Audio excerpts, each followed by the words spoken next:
وَقُلْ جَاءَ الْحَقُّ وَزَهَقَ الْبَاطِلُ إِنَّ الْبَاطِلَ كَانَ زَهُوقًا۔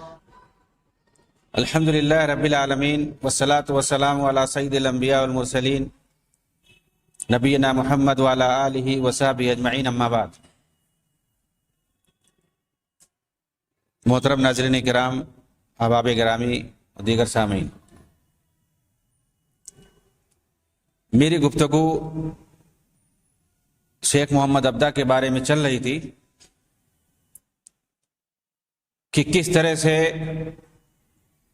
مصطفیٰ صبری نے اپنی کتاب موقف العقل والعلم کے اندر جمال الدین افغانی اور شیخ محمد عبدہ کے بارے میں لکھا ہے کہ ان دونوں نے مل کر کے عالم اسلام کے اندر وہی رول ادا کیا ہے جو رول عیسائیت کے اندر، عالم مسیحیت کے اندر، یورپ کے اندر، امریکہ کے اندر مارٹن لوتھر اور جان کیلوین نے ادا کیا تھا۔ انہوں نے تو ایک نیا فرقہ پروٹسٹنٹ کا پیدا کر دیا، لیکن ان دونوں کو کوئی الگ سے نیا فرقہ بنانے کا موقع نہیں ملا۔ البتہ الحاد اور ماسونیت کے ذریعے سے مسلم نوجوانوں پر انہوں نے بہت ہی برا اثر ڈالا، اور میں کہتا ہوں کہ اس کی تائید شیخ محمد عبدہ کے اس خط سے ہوتی ہے باقاعدہ، جو انہوں نے اپنے استاد جمال الدین کے پاس لکھا تھا، جس خط کے یہ آخری الفاظ ہیں: ہم اس وقت تک آپ کی سنت پر چل رہے ہیں اور ہم آپ کے اصول کو جانتے ہیں کہ دین کے سر کو دین ہی کی تلوار سے کچلا جا سکتا ہے، کاٹا جا سکتا ہے۔ اس طرح سے خط کے اندر شیخ محمد عبدہ نے باقاعدہ لکھا تھا اپنے شیخ جمال الدین کے پاس۔ ایک مستشرق عالم جس کا نام جب ہے، اس نے اپنی کتاب دراسات فی حضارت الاسلام کے اندر لکھا کہ محمد حسین نے کہا ہے صلیبیوں نے اپنے مقصد کو حاصل کرنے کے لیے شیخ محمد عبدہ کو چنا تھا۔ ایسا کیوں؟ اس لیے کہ شیخ کی نشو و نما اور فکری پرورش ہی متشدد اعتزالی اور عقل پرستی پر ہوئی تھی، جو کسی بھی دین و شریعت کو اس وقت تک نہیں مان سکتے تھے جب تک کہ وہ عقل کے مطابق نہ ہو جائے۔ موصوف کا یہ فکری منہج فرشتوں، جنوں، ابابیل پرندوں اور خلق آدم کی تفسیر سے واضح ہو جاتا ہے۔ موصوف نے انہی افکار کی بنیاد پر انگریز وائسرائے لارڈ کرومر نے کہا تھا، لارڈ کرومر نے ان کے بارے میں کہا تھا کہ مجھے شبہ ہے کہ میرے دوست محمد عبدہ فی الواقع لادری مذہب کے ہوں گے۔ یعنی اس کو شبہ تھا کہ لادری مذہب کیا ہوتا ہے؟ جو مشکوک ہوتا ہے، اس کا کسی دین میں یقین نہیں ہوتا ہے، تو کہہ رہا ہے کہ مجھے شبہ ہے کہ لادری مذہب کے ہوں گے۔ لادری مذہب کے نہیں تھے یہ اس کے مطابق، بلکہ کسی دین کو یہ نہیں مانتے تھے، ہر دین کو شک کی نگاہ سے دیکھتے تھے۔ بلا شبہ جمال الدین افغانی اور محمد عبدہ مصر کے اندر اپنے مشن میں کامیاب رہے، کافی حد تک کامیاب رہے، جیسا کہ مصطفیٰ صبری نے اپنی کتاب موقف العقل والنقل کے اندر نقل کیا ہے، اور یہ بات کہی ہے کہ مصر کے اندر جس اصلاحی ترقی کی نسبت شیخ محمد عبدہ کی طرف کی جاتی ہے، اس کا خلاصہ یہی ہے کہ انہوں نے جامع ازہر کی بنیاد کو جھنجھوڑ کر رکھ دیا، اس کی دینداری کو مشکوک بنا دیا، اعتدال اور ترقی کے نام پر بہت سارے ازہریوں کو لادینیت کی راہ پر لا کھڑا کیا، جبکہ الہادیوں کے اندر یہ کوئی سدھار نہ لا سکے۔ انہوں نے ہی ازہر کے اندر اپنے شیخ جمال الدین کے واسطے ماسونیت کو داخل کیا، اور یہی وہ بندہ عبدہ ہے جس نے قاسم امین جیسے الہاد پسند کو مصر کے اندر بے پردگی کی ترویج اور اس کی نشر و اشاعت پر ابھارا، اور اس کے لیے پوری ایک کتاب لکھ کر کے دے دی کہ اپنے نام پہ چھاپ دے۔ جامع ازہر کے اندر الہاد و کفریہ افکار کے لانے کا سبب یہی بندہ تھا، اس میں کوئی شبہ نہیں ہے، اور جس کے آثار آج تک پائے جاتے ہیں۔ یہ مصطفیٰ شبری نے اپنی کتاب کے اندر بات لکھی ہے۔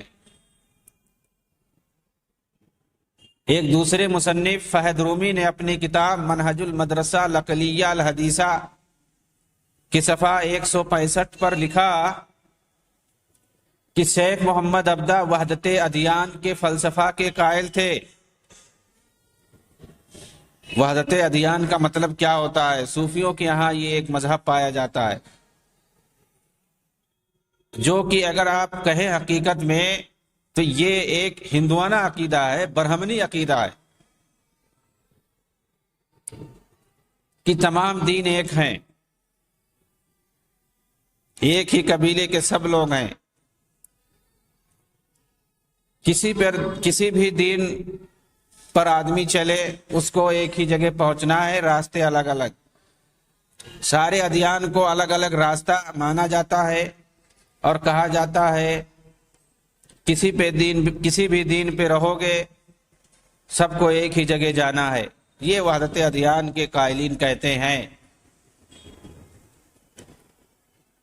جبکہ اللہ کے نزدیک صرف اور صرف ایک دین ہے اور اس کا نام ہے اسلام، اور وہی مقبول ہے اللہ کے نزدیک۔ ان الدین عند اللہ الاسلام، اللہ کے نزدیک صرف ایک دین ہے، اس کا نام اسلام ہے، اور یہی آسمانی دین ہے، یہی ربانی الہی دین ہے۔ چنانچہ جو لوگ یہ کہتے ہیں کہ آسمانی بہت سارے دین ہیں وہ غلط ہے۔ آسمانی دین صرف ایک ہی ہے، اس کا نام اسلام ہے۔ یہودیت کوئی آسمانی دین نہیں ہے، نصرانیت کوئی آسمانی دین نہیں ہے، اس کے علاوہ جو بھی ادیان پائے جاتے ہیں کوئی آسمانی دین نہیں ہے۔ آسمانی دین صرف ایک ہے، اسلام ہے۔ آدم علیہ السلام سے لے کر کے آج تک یہی دین پایا جاتا ہے، اس دین کا نام اسلام ہے۔ اگر اسلام کے علاوہ کوئی دوسرا دین بناتا ہے گڑھ کے اپنے یہاں تو اس کو آسمانی دین نہیں کہا جائے گا۔ ما کان ابراہیم یہودیا ولا نصرانیا، ابراہیم علیہ السلام یہودی نہیں تھے، عیسائی نہیں تھے، وہ تو مسلمان تھے۔ تو اسلام یہ آسمانی دین ہے، تو یہ غلطی پائی جاتی ہے عام طور سے، لوگ لکھ دیتے ہیں آسمانی دین، آسمانی ادیان، سماوی، الادیان السماویہ۔ الادیان السماویہ کہنا غلط ہے، کہ مطلب یہ ہوا کہ اسلام کے علاوہ بھی دینی آسمانی دین ہیں، یہ غلط ہے۔ اسلام یہ شروع سے پایا جاتا ہے، اور اللہ رب العالمین جب کسی نبی کو بھیجتا تھا تو اسی دین کو ترویج دیتا تھا، اسی دین کو دے کر کے بھیجتا تھا، اسے اسلام کہتے تھے، جس کے اندر اللہ رب العالمین کی تابعداری پائی جاتی ہے، مکمل تابعداری پائی جاتی ہے، اس کی فرما برداری اور اطاعت پائی جاتی ہے، اسی کو اسلام کہتے ہیں۔ تو شروع سے لے کر کے قیامت تک جو دین ہے وہ اسلام ہے۔ چنانچہ جو بھی دین اللہ کے ہاں مقبول رہا ہے ہر زمانے میں وہ اسلام رہا ہے، اور تمام انبیاء اسی دین کو لے کر کے آئے ہیں، اسی دین کی سب نے تبلیغ کی ہے۔ اب آخری پیغمبر چونکہ آ چکے، اب آپ کے بعد کوئی نبی نہیں آئے گا، اس لیے اب اس کی تبلیغ کے لیے صرف علماء رہ گئے ہیں، یا جو اس دین کے بارے میں جانتے ہیں۔ تو ادیان کہہ کر کے سب کو ایک کیٹیگری میں لانا یہ غلط ہے۔ آسمانی دین صرف ایک ہے جس کو ہم اسلام کہتے ہیں، اس کے علاوہ باقی جو ادیان ہیں ان ادیان کو لوگوں نے اپنی طرف سے گڑھا ہے، کوئی آسمانی دین نہیں ہے۔ اللہ تعالیٰ نے صرف ایک دین پسند کیا ہے، ایک دین بھیجا ہے، اسی کی تبلیغ اور دعوت کے لیے اللہ تعالیٰ نے حضرت آدم سے لے کر کے نبی مکرم صلی اللہ علیہ وسلم تک اسی دین کی تبلیغ کے لیے بھیجا ہے۔ اسی دین کو پہنچانے کے لیے جس کا نام مذہب اسلام ہے، دین اسلام ہے، اس کے علاوہ اور کسی دین کو نہیں قابل قبول بتایا ہے۔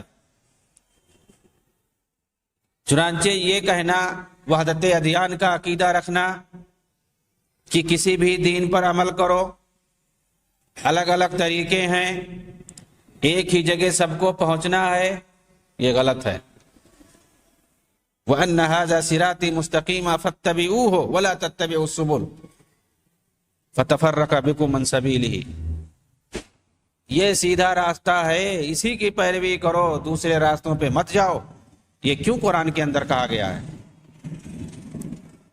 یہ دھوکہ ہے لوگوں کو بتانے کے لیے جو کہتے ہیں کہ کسی بھی طریقے سے آؤ، راستے مختلف ہیں۔ اسی سے مسالک اور فرقوں کی ترویج اور اشاعت کا بھی موقع ملتا ہے۔ قرآنی نصوص کو اگر غور سے دیکھا جائے، شریعت کے نصوص کو اگر غور سے پڑھا جائے، ان کا مطالعہ کیا جائے، ان پر عمل کیا جائے، تو سماج کے اندر سچی باتیں آئیں گی اور ان کا رواج ہوگا۔ ورنہ جو باطل فرقے ہیں، باطل پرست ہیں،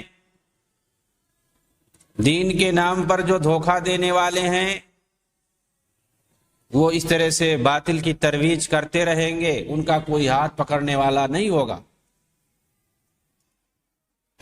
چنانچہ فہد رومی نے، یہ بہت اہم کتاب ہے، منہج المدرسہ العقلیہ الحدیثہ، یہ جو عقلانی فرقہ ہے، ریشنلسٹ جو پائے جاتے ہیں موجودہ دور میں، ماڈرن سائنس سے موازنہ کرتے ہیں اسلام کا، قرآن کا، یہ لوگ مراد ہیں میری نظر میں۔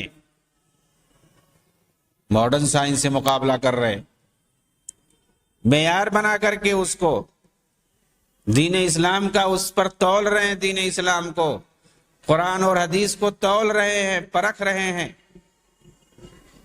ہمارے نزدیک قرآن اور حدیث یہ اصل معیار ہے، اس پر ساری چیزوں کو پرکھا جائے گا، تولا جائے گا۔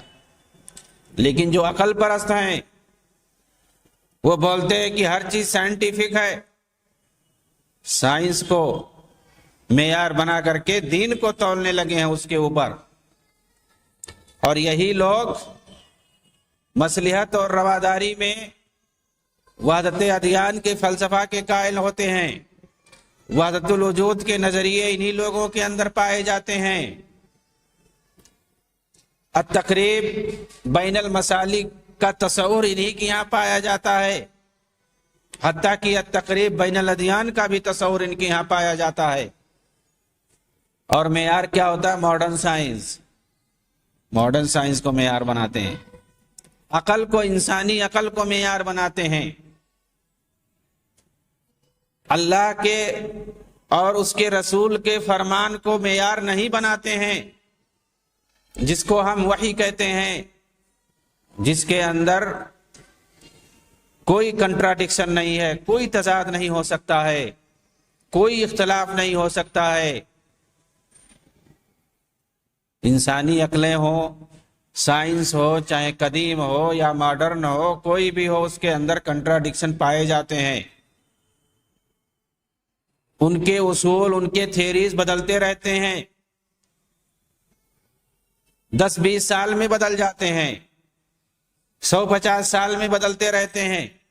لیکن کیا قرآن، اللہ کا جو کلام ہے، یہ کبھی بدلے گا؟ کبھی نہیں بدلے گا۔ لا یاتیہ الباطل من بین یدیہ ولا من خلفہ تنزیل من حکیم حمید، اس کے اندر باطل کبھی نہیں آ سکتا، نہ آگے سے نہ پیچھے سے۔ کیوں؟ اس لیے کہ یہ حکمت والے کی طرف سے، جس کی بے انتہا تعریف کی جاتی ہے، اس کی طرف سے یہ کتاب نازل ہوئی ہے، یہ کلام نازل ہوا ہے۔ وَلَوْ كَانَ مِنْ عِنْدِ غَيْرِ اللَّهِ لَوَجَدُوا فِيهِ اخْتِلَافًا كَثِيرًا، قرآن کے اندر کوئی کنٹراڈکشن نہیں ہے۔ اگر یہ کتاب کسی انسان نے لکھا ہوتا تو بہت سارے اختلافات ہوتے، اس کے اندر تضاد پایا جاتا، لیکن چونکہ اسے اللہ کی طرف سے نازل کیا گیا ہے، اللہ نے اپنی طرف سے اس کو کلام کو نازل کیا، اس کے اندر کوئی تضاد نہیں ہے، کوئی کنٹراڈکشن نہیں ہے۔ تو ایک مسلمان کے لیے جو معیار ہے، جو بنیاد ہے، جو اصول ہے، وہ قرآن ہے، حدیث ہے، اس کے علاوہ اور کوئی چیز نہیں ہے۔ بہت سارے لوگ مسلمانوں میں جو اپنے آپ کو روشن خیال کہتے ہیں، عقلانی کہتے ہیں، عقل پرست کہتے ہیں، منطق اور فلسفہ کے ماننے والے ہیں، اور اسی کو وہ معیار اور اصول سمجھتے ہیں، وہ لوگ قرآن اور حدیث سے ہٹ کر کے بات کہتے ہیں۔ چنانچہ فیض رومی نے کہا کہ شیخ محمد عبدہ وحدت ادیان کے فلسفہ کے قائل تھے۔ وحدت ادیان یہ کوئی معمولی چیز نہیں ہے۔ دین اسلام کو تمام باطل ادیان کے برابر کر دینا لازم آتا ہے۔ دین اسلام کو سارے ادیان باطلہ کے ساتھ چلنے والا اور اس کے ساتھ رہ کر کے زندگی گزارنے والا گویا بتایا جا رہا ہے، جبکہ قرآن نے صاف صاف کہہ دیا ہے لکم لکم ولی دین۔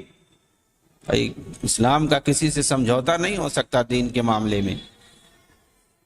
تم اپنے باطل دین پہ خوش رہو،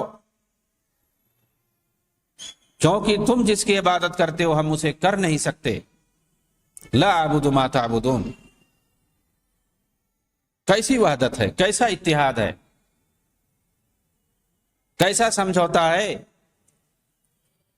دین کے اندر کوئی سمجھوتا نہیں ہے، نو کمپرومائز۔ مکہ والوں نے بھی تو کہا تھا اللہ کے رسول سے کہ چلو ایک دن تم میرے معبودوں کی عبادت کر لینا اور ایک دن ہم بھی کر لیا کریں گے۔ اسی وقت تو یہ آیت نازل ہوئی تھی، یہ سورت مکمل نازل ہوئی تھی، قل یا ایھا الکافرون لا اعبد ما تعبدون، کہ اے کافرو تم جس کی عبادت کرتے ہو ہم کبھی نہیں کر سکتے۔ تم ایک دن کی بات کر رہے ہو، ایک سیکنڈ کے لیے نہیں مان سکتے۔ وحدت ادیان کی بات مکہ میں اللہ کے رسول سے کہی گئی تھی، کیا اس فلسفے کو اللہ کے رسول نے مانا تھا؟ یہ کافروں کا فلسفہ ہے، کافروں کا اصول ہے وحدت ادیان کا اصول۔ جو باطل پرست ہوتے ہیں وہ اس طرح کی بات کہہ سکتے ہیں، کیونکہ انہیں یقین نہیں ہوتا ہے اپنے باطل مذہب پر، اپنے باطل دین اور دھرم پہ۔ وہ کسی سے بھی سمجھوتا کر سکتے ہیں، لیکن دین اسلام کا ماننے والا کبھی کسی دین سے سمجھوتا نہیں کر سکتا ہے، کسی دھرم سے، کسی مذہب سے سمجھوتا نہیں کر سکتا ہے۔ اس فلسفے کا قائل وہی ہو سکتا ہے جو باطل مذہب پہ ہوگا، جو باطل دین پر ہوگا، اور اگر اسلام کا نام وہ لے رہا ہے تو حقیقت میں اسلام اس کے دل میں نہیں ہوگا، وہ اسلام کو توڑنا چاہ رہا ہوگا، شاول کی طرح یا مارٹن لوتھر کی طرح یا کیلوین کی طرح، وہی ایسا کر سکتا ہے۔ شیخ یوسف نبہانی نے محمد عبدہ پر ایک نظم لکھی ہے جس میں انہوں نے شیخ محمد عبدہ کو فاسق کہا ہے، فاسق و فاجر کہا ہے، اور ان پر یہ الزام عائد کیا ہے کہ وہ ترک صلاۃ پر عمل کرتے تھے، چھوڑ دیا کرتے تھے صلاۃ بعض اوقات، اور انہوں نے باوجود استطاعت کے کبھی حج نہیں کیا۔ ان کے پاس طاقت تھی، استطاعت تھی، لیکن کبھی نہیں حج کرنے آئے۔ یورپ کا دورہ کرتے رہتے تھے، کبھی بیروت چلے گئے، کبھی لندن چلے گئے، کبھی جنیوا پر ہیں، جنیوا کے دورے پر ہیں، سوئٹزرلینڈ کے اندر، کبھی انگلینڈ کے اندر ہیں لندن میں، کبھی فرانس گئے ہیں پیرس میں، کبھی استنبول میں ہیں، کبھی بیروت میں ہیں، کبھی دمشق میں ہیں۔ ان کے دورے ہوتے رہتے تھے پوری دنیا میں۔ لمبا لمبا دورہ ہوتا تھا. کیوں؟ وہاں کے جو عیسائی علماء اور پادری ہوتے تھے، جو بڑے بڑے ان کے اسکالر ہوتے تھے، ان سے ملاقات کرنے کے لیے جاتے تھے، ان کے لیکچرز میں شرکت کرنے کے لیے جاتے تھے. عیسائیوں کے لیکچر کو سننے کے لیے ہزاروں میل دور یہ چلے جاتے تھے، جبکہ چند سینکڑے میل پر مکہ موجود تھا، وہاں نہیں جاتے تھے.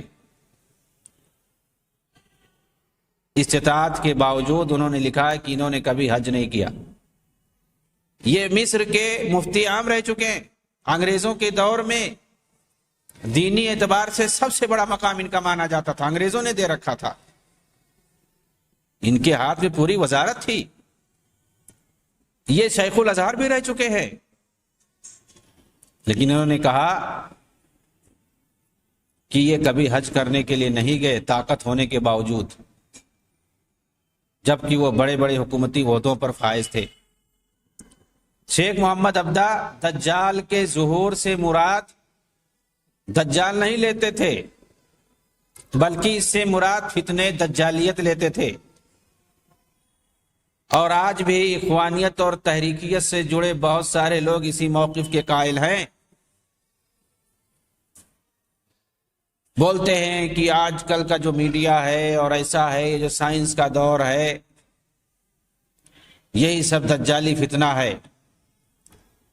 جو دجال کا ظہور ہوگا اس سے مراد یہی ہے، دجل، فتنہ، مکاری، عیاری. مطلب حدیثوں کے اندر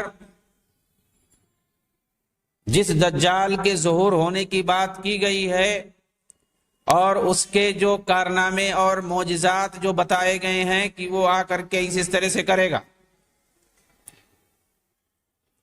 وہ جو حقائق ہیں اس کا انکار کرتے ہیں. یہ لوگ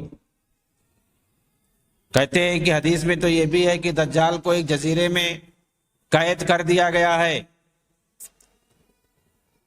دنیا کا کوئی حصہ ایسا نہیں ہے زمین کا کہ اسے چھان کے نہ دیکھ لیا گیا ہو.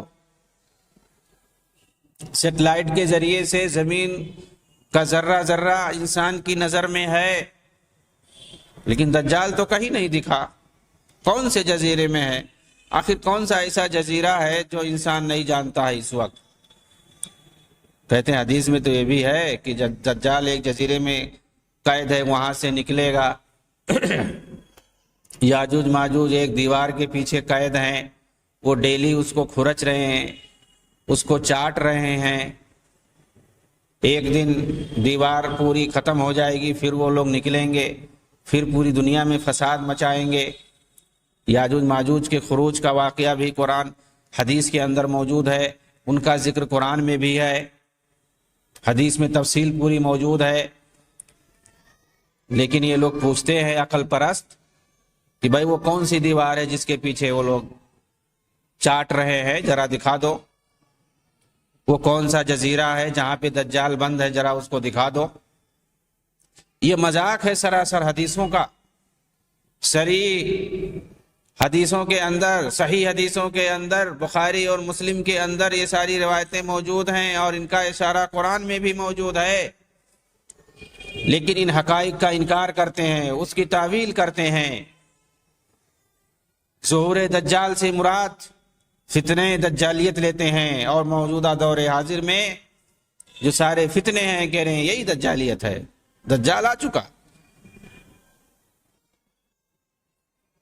یہ ساری چیزیں محمد عبدہ نہیں، مودودی کی کتابوں میں بھی آپ پا جائیں گے. پڑھیے ان کے تبصرے کیسے ہیں دجال کے تعلق سے، یاجوج ماجوج کے تعلق سے، اور بہت ساری چیزوں کے تعلق سے. یہ سب عقل پرستوں کے یہاں پائی جاتی ہیں.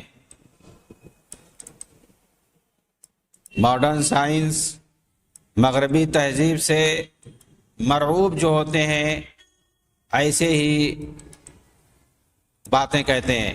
شیخ محمد عبدہ انہوں نے تو تعدد زوجات کی حرمت کا اعلان کرتے ہوئے کہا تھا کہ لا ضرر ولا ضرار، جیسی حدیثوں پر عمل کرتے ہوئے ہم اس کے قائل نہیں ہیں۔ ان کے نزدیک ایک سے زیادہ شادی کرنا حرام ہے، جائز نہیں ہے، اور کچھ تو یہ کہتے ہیں کہ صرف یہ موقت تھا، نبی کے دور میں ایسا تھا بس۔ قرآن میں صاف صاف جس کی اجازت دی گئی ہے اس کی بھی یہ تعویل کرتے ہیں۔ اسی طرح شیخ محمد عبدہ نے کفار کے ساتھ مل کر کام کرنے، ان کے ساتھ معاملات رکھنے، ان کی مشابہت اختیار کرنے، کھانے پینے اور لباس میں خاص طور سے، سود کو جائز کرنے، عورتوں کو آزادی کے نام پر بے پردہ کرنے اور تعدد زوجات کو حرام کہنے جیسے موجودہ مطالبات سب شیخ ہی کی مرہون منت اور ان کی دعوت کے نتائج بد ہیں۔ انہوں نے ان ساری چیزوں کو رائج کیا ہے مسلم سماج کے اندر۔ اب سوال یہ ہے کہ شیخ محمد عبدہ کی دعوت اور ان کے نتائج سے کس کو فائدہ ہوا؟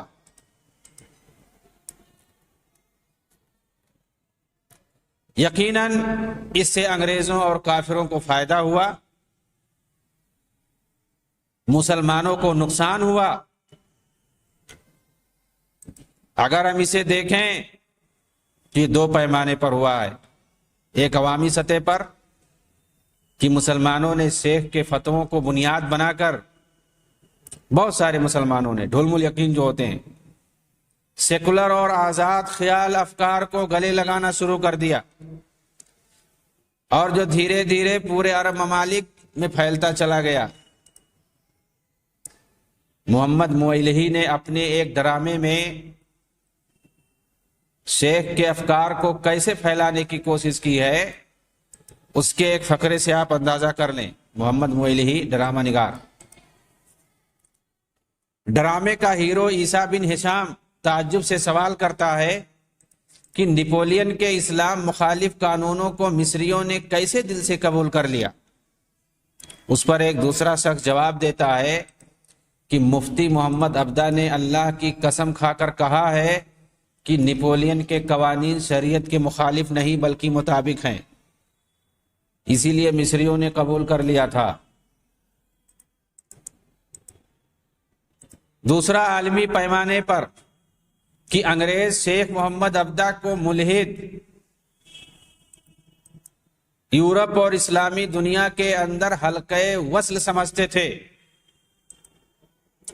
اور صہیونیت زدہ صلیبی عالم اسلام کے اندر الہاد اور لبرلزم کو پھیلانے کے لیے ایک پل بنا کر رکھا ہوا تھا، اور عرب ممالک میں تعلیمی شعبوں نے سماجی زندگی سے جتنا ممکن ہو سکے دین کو دور رکھا جا سکے، اور شرعی محاکم اور ان کی طرف رجوع کرنے کے بجائے جمہوری عدالتوں پر بھروسہ دلایا جائے، اور ساتھ ہی سماج میں مغربی افکار کو زیادہ سے زیادہ پھیلایا جائے، اور یہ سب کام اصلاح و تجدید کے نام پر انجام دیا جائے۔ اس کے لیے آخر جمال الدین افغانی اور شیخ عبدہ سے بہتر کون ہو سکتا ہے؟ چنانچہ انگریزوں نے اچھا ان کو استعمال کیا۔